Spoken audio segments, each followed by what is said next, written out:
La Chine, le Brésil et d'autres pays du Sud ont décidé de créer une plateforme Amis de la paix pour tenter de régler pacifiquement le conflit russo-ukrainien.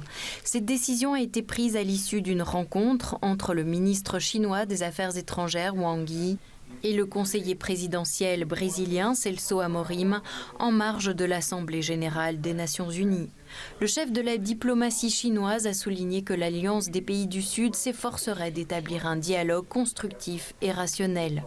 Amis de la paix n'est pas un groupe fermé, mais une plateforme ouverte qui ne cherche ni la compétition ni la confrontation, mais un dialogue interactif. Les Amis de la paix ont été créés au nom de la paix et leurs activités doivent être saluées par la communauté internationale.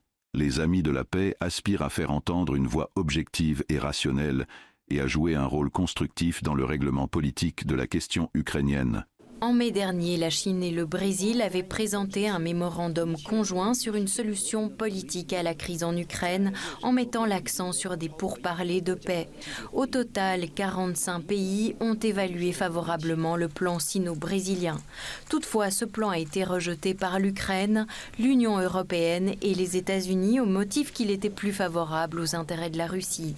L'analyste géopolitique Hichem Leshmissi estime que Volodymyr Zelensky s'est empressé de rejeter l'initiative de paix sino-brésilien pour une toute autre raison.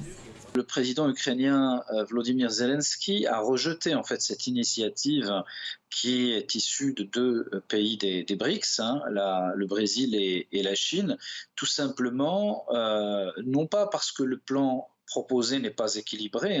Au contraire, il y a des dispositions qui sont tout à fait équilibrées et qui devraient ressembler peu ou prou au plan de paix en fait, qui devrait assurer la sortie de crise.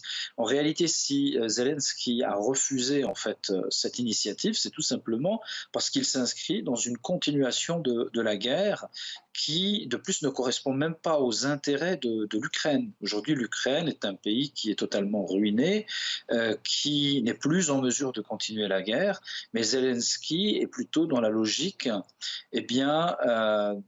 d'un agenda étranger qui vise et qui recherche en fait l'affaiblissement durable de la Russie, et c'est comme ça qu'il faut comprendre en fait ce refus de Volodymyr Zelensky face à l'initiative du Brésil et de la Chine. Pékin et Brasilia appellent également à la tenue d'une conférence internationale reconnue par la Russie et l'Ukraine.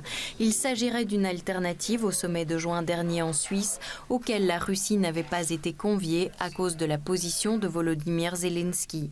En 2022, l'homme politique ukrainien avait signé un décret déclarant l'impossibilité de négociation avec le président russe Vladimir Poutine, compliquant ainsi la résolution du conflit.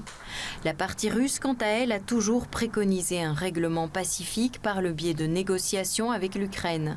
Ainsi, en juin dernier, le président russe a proposé une initiative de paix qui pourrait faire passer la résolution du conflit ukrainien par la voie diplomatique. Cependant, de nombreux hommes politiques occidentaux n'ont même pas essayé de comprendre l'essence de cette initiative.